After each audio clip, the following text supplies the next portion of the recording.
Hi, this is Diamond Pixie Craft And Kolchak Pertwee. and we decided today to do a joint YouTube video. What are we going to talk about? I'm going to talk about obviously how pretty I am and how good, even as a 27-year-old man with like mustard stains and bits of old fag ash and everything like that, I've managed to portray such a marvellous and beautiful exterior. We're talking today about hobbies and things that interest us in the world of hobbies. You have to excuse me there. That's not slobber. It's a piece of fruit that I recently ate and I just couldn't be bothered to change my top. And hello to the world. This year, with the cone of shame, is Stormageddon. Yeah. Stormageddon, he will not leave himself alone and keeps attacking himself in some kind of... but he won't attack himself if there's anyone else in the room. So we're keeping him in the room with us now. And unfortunately, time. he has to wear his cone of shame because he keeps chewing at himself for no reason. There's absolutely no physical reason for it. We don't know what it is. We've looked it up. We've spoken to the vet about it, and it said that a bit like me, he might have anxiety issues, and being away from people can cause. You can see my leg; it's raw when I'm nowhere near Tara. My whole leg. Anyway. So, would you like to start? I'd like to start. Well, as people know, I am a massive fan of all reality TV shows dating back to the 1950s, and I've got a huge back catalogue of. Oh, hang on. This is one of my things. Now I put this in a little case. There we are. This is the key to the TARDIS. There's the key to the TARDIS. There we are. There you go. Have a proper good. There we are. Now that's the actual key to the TARDIS, And which I'm tremendously proud of. What is this on the back? That's the star charts through the castellation. Not castellation. I can't think of the word. Constellation? Constellation. I couldn't say the word constellation. Of Casterbarus, where Gallifrey is. So this is this, and you wear this around your neck. And it's really, really good. Of course, this is the key based on the third and the fourth Doctor. And there's been lots of inferior copies of it made. But I was lucky enough to get one. And this is it. And I'm very, very honoured. Right. So, my first item is going to be strange, but I, not a surprise to most people that know me well, love cooking shows. And every year I like to watch Fanny Craddock. There is a funny story about that, which I won't share because I know it'll upset certain people. Anyway, in every show, she says, "Oh, it's all in the booklets."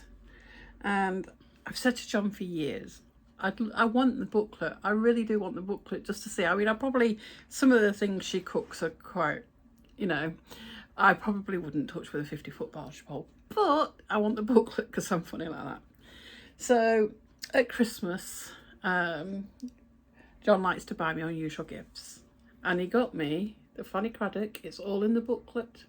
Booklet. It's a book. It's got all the booklet stuff in it. Show them the back. Look at that. Toby Jugs of Santa and Mrs. Claus, and at the front is Fanny Craddock with Johnny Craddock. And the recipes in it are just amazing. Anyone that knows the 1970s will know that yes, it's very 70s. It's very 70s, but it was, apart from one particular thing that I experienced, the 70s were fantastic for the amount of different stuff. Media, and unlike today, we weren't stuck in social media. We were kind of, there was a television and a radio and cinema. That was kind of, and social media was leaning over a wall talking to somebody. Right. So which worked. Here is one of the things that Fanny actually makes on the Christmas show, and this is her green cream. Yeah. She calls it Brandy Butter, best Brandy Butter, and she decorates it with like glacier cherries and those dried fruit. What you need is 225, in case you want to make this when we've been on here, 225 grams or half a pound soft brown sugar, not demerara, 2 10 grams or 7 ounce unsalted butter, 1 miniature brandy, a large measure, 1 teaspoon of orange flower water, the grated rind of 1 orange, and green food colouring, harmless vegetable base. Sounds delightful. Yeah, so I might try 1 or 2 recipes. I can tell you in advance it's not going to be that one. If I can find ones that gel, but I don't know. It's not that cake. It's not Christmas without watching Fanny Craddock. And a funny story for people is, for the longest time I thought it was a man in drag. I really honestly did, because obviously I didn't know anything about Fanny Craddock. I'd not been on the internet. In fact, some of those years the internet weren't out.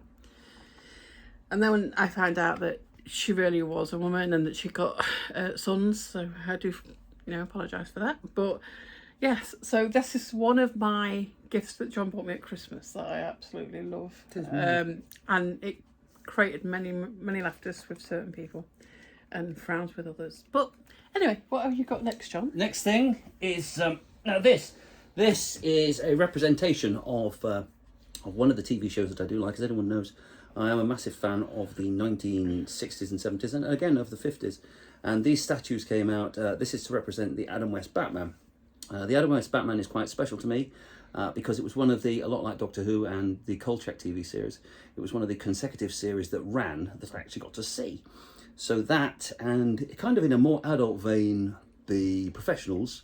So it's kind of split into sort of 4 things that were there, 4 sort of, I won't say lifelines, but 4 things that were there. So this one here, this is Egghead, and he's played by Vincent Price, who's got a little egg. And he was one of the villains that menaced Batman along the way.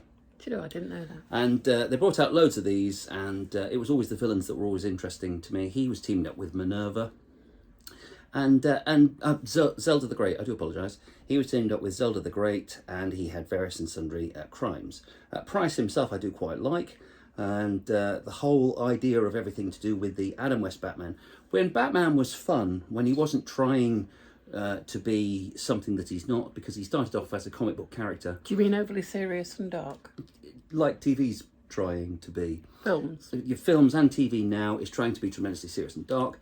It's trying to get away from this type of thing.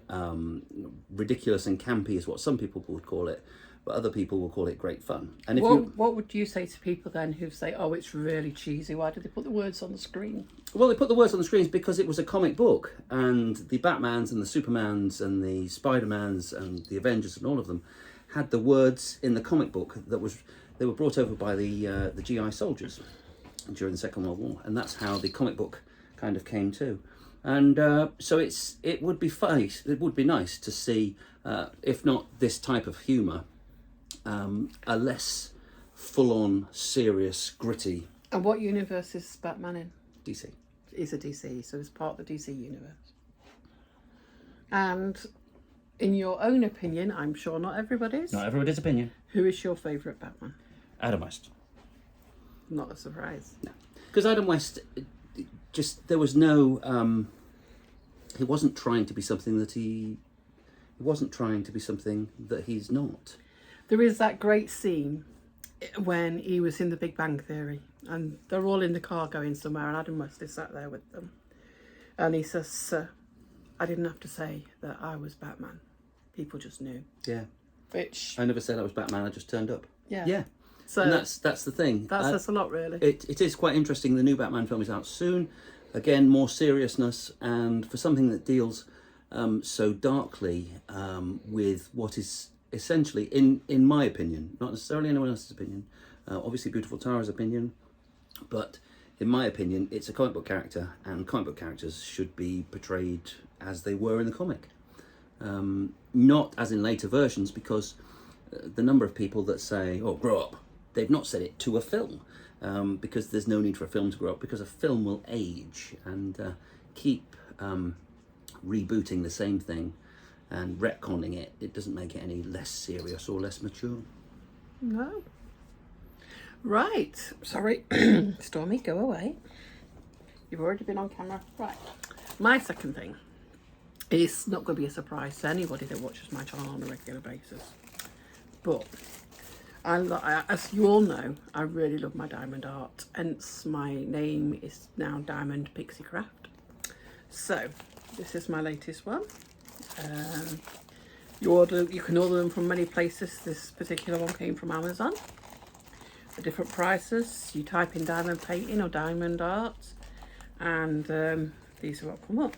Now, when you order them, they come rolled up like this, which is basically how a lot of them have come, or they could come wrapped around things. You always get a toolkit, a boat, some wax, and a pen. You stab the pen into the wax, it helps you pick the diamonds up. They're the diamonds, I'm not getting them out because you don't really need to see it. And this particular one, it's a beautiful picture of an Indian child, and I really like her. You can get different types of drills. Now these are the drills that you use, and these ones, I don't know if you can see very well in the packet, I'll try and get it close to the screen, are square. You can get square drills and you can get round drills. Those particular ones are square. And it's a very relaxing hobby. It's good for if you've got depression or things, or you just need to do something that you don't have to concentrate on. I found this hobby, my friend was doing it down in Cornwall, and we went down a while ago for my dad's, unfortunately, when my dad passed away, and my friend was doing it, and I just thought, I like that, I think I'll give it a go. And my first ever one we have to find, because it's disappeared, it's a snowman. But I do love it, and it's just very relaxing, and there is a big online community. It's you know, on Facebook or on YouTube. There are some wonderful people. Go and have a look and see what you can find, and obviously for like my regular viewers, you will probably see me kitting that one up and stuff, but it's so relaxing and it chills me down. And you don't need anything fast-paced. You can just mellow as you're doing it. What's your next one, baby? Could you pass me, for my last thing, you see where it says father on that shelf? Oh, yes. Pass me that one and the one that's next to it, please. That one? Yeah. Are you sure? Because yeah. Okay. Okay, now my last thing on this show and tell is not really so much these two shows, but the whole of this genre. Again, in the sci-fi genre, as well in the sci-fi thing, in the geek thing, there can be quite a few people that comment and put down, and this is another thing I'm not too keen on the internet for. It will say, you shouldn't do that because it's wrong. And I think, so long as anyone isn't actually being harmed, and they're not bringing actual physical harm to anyone else, I think you should do what you want. So long as no one's actually being harmed, no one's being injured, no animal, no child, no anything is being harmed, and it makes you happy, and you're not affecting anyone else with any negative way, you just do what makes you happy. Also, you've got to think that on the average, most people are grown up, and if you don't like something, you can turn it off, or you can choose not to buy it, or you can walk away, or there's no end of other things you can do. You don't have to watch something you don't like. For example, we have a friend who violently disliked the new Doctor, and on Doctor Who, and because of that he walked away from watching the BBC, which is perfectly acceptable. That is what you do. You don't have to sit and go on and complain. That's why there's an off switch on everything, you know. So anyway, what are you showing us? These two things, I will just add as a finishing note. We went to a convention locally a couple of years ago, and a group of cosplayers. This will kind of give you an idea about people and how they are with something they don't like. Some cosplayers had come out, and there was a group of young lads who didn't like the whole thing and were laughing and mocking them and causing scorn. And I had to say to the people that were cosplaying, I had to say, well, I says in a loud voice, I says, I'm very sorry. I says, those are part of a group of people that were sadly born without any sexual organs. And the bus to collect them, they don't come out very often, and lacking these parts causes them to speak verbalised for no reason. Much mirth was caused by the cosplayers, and it's true. You shouldn't say, I don't like that, so you shouldn't like it. Now, these two examples of British television, It Ain't Half Hot Mum and Father Dear Father, both of them have come under, certainly It Ain't Half Hot Mum has come under a lot of scorn. But there is reason. But there is reason. And Father Dear Father is the reason that I like it is I had a terrible crush on Natasha Payne that was in the show, and one of them deals with the concert party, and the other one is Patrick Cargill and his two daughters, and they were both of their time. And I think as well, watching them now, some of the humour is hit and miss, and some of it you can sit stony faced through and say, well, I don't think that's very funny at all. But I think it's a lot of it with old time TV is the nostalgia value. And a lot of it, well, let's be fair, it wouldn't be made now. There's loads of things that wouldn't be made now that people do find funny. I mean, you've got Steptoe and Son, you've got I Being Served, things like that. Things that were having little digs. You've got other things like It Ain't Half Hot Mum and In Sickness and in Health that you would never make now. It would never get made. But like I say, it's up to the individual. If you don't want to watch it, you've got that option. Or if you do want to watch it, buy it. Just don't share it on social media. That way then other people don't have to watch it and you can watch it to your heart's content. Yeah. That's it really, isn't it? It's doing what makes you happy. That's what this video is about. Yeah. Because, you know, I mean, our son, Connor, he absolutely hates old TV shows. And trying to get him into any old TV shows, not even particularly these two. But, and the eyes get rolled, and then the phone goes in front of the face, and that's it, you've lost him. You know, and he's missing out on quite a lot of funny things, really. There are some quite funny things because, and again, a lot of people will step up and say, well, what was funny then isn't necessarily funny now because times change. True. However, certain, and I use the term extremely loosely, comedians now will have a shock factor and people will go through the roof because they will say, well, you shouldn't say this and this and this about this section of society. Again, but we won't mention their names. But it's a similar kind of pendulum swing. Yeah. Isn't it? Yeah, I mean, I know, going back a few years again, my nephew puts a comedian on, a male comedian, and he said something that I found really, really offensive. I'm not going to say what. And my nephew thought it was hysterical, my reaction to this offensive content. But, you know, if that's what he finds funny, then that's okay. Because that's what he finds funny. I didn't. I've never watched this comedian again, and I won't. Me either. But that's, again, choice. It's all down to choice. Right. That's my last two things. My last thing is another Christmas present. This one I asked John to get for me. And it is one of these animal jigsaw puzzles. This is a wolf. And it's large. It's a 200 piece. Now, what I like about this is it comes in this wooden box. So this here, this piece of paper here, is the actual size of it when it's made. So that is for you to keep an eye on what it looks like. And then, I love it, it's got this really lovely little brown Hessian bag to store it in afterwards. But not all, but some of the pieces, and I'm trying to find some, haha, there's one, I'll find another one. All the pieces are madly unique shapes like that. But, right.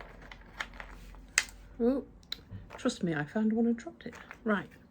But some of the pieces, like this one, that is a bird, parrot. Yeah, like a little parrot. Yeah, that's like a little parrot. So you have animal shapes, and this is, it's either a rabbit or a hare. On that side it's got a little, and then it's the pattern for the wolf on the back. I think it's a hare. I It know. looks like Marilyn Morrison. And then look, there's another one. Look, that one is a snail, and they all slot together. And again the other side, but you can see that's a snail. And I love this one. Look at this. Look, because they're not always animals. Look, this one's a little Christmas tree, or a little tree, but obviously it makes me think of Christmas. And I just think it's awesome. I've not yet done it. I plan to start. Okay. Bonus points if anybody can tell me what that is. I'm not actually sure. Is it a polar bear? I don't think it is. And again, I'll show you again. Try and get it clearly. I honestly don't know. It's a mystery animal. We'll ask Richard Freeman, he will know. I'm sure he will. know. He's very good like that. Like I say, there's not just animals, there's all kinds of different bits in here. And I think oh, there's the rain, guys. That's why it's gone darker. We are on the Sunday just after Storm Eunice. And it's still trying. Anyway. Got Storm Franklin now. Oh yes, Storm Franklin, that's today, isn't it? But yeah, so that's another hobby that I like. Well, these hobbies seem to be very solitary, but they're not, because you could do that. Okay. Sorry for the weather, guys. It just decided it wanted to join in the DVD that we're making. Right. I will say goodbye. Bye. And hopefully, power cut excluded. We'll get this DVD edited and up for you today. Bye. I say DVD, video. Sorry, video. And catch you soon. Stay Bye-bye. well. Be seeing you.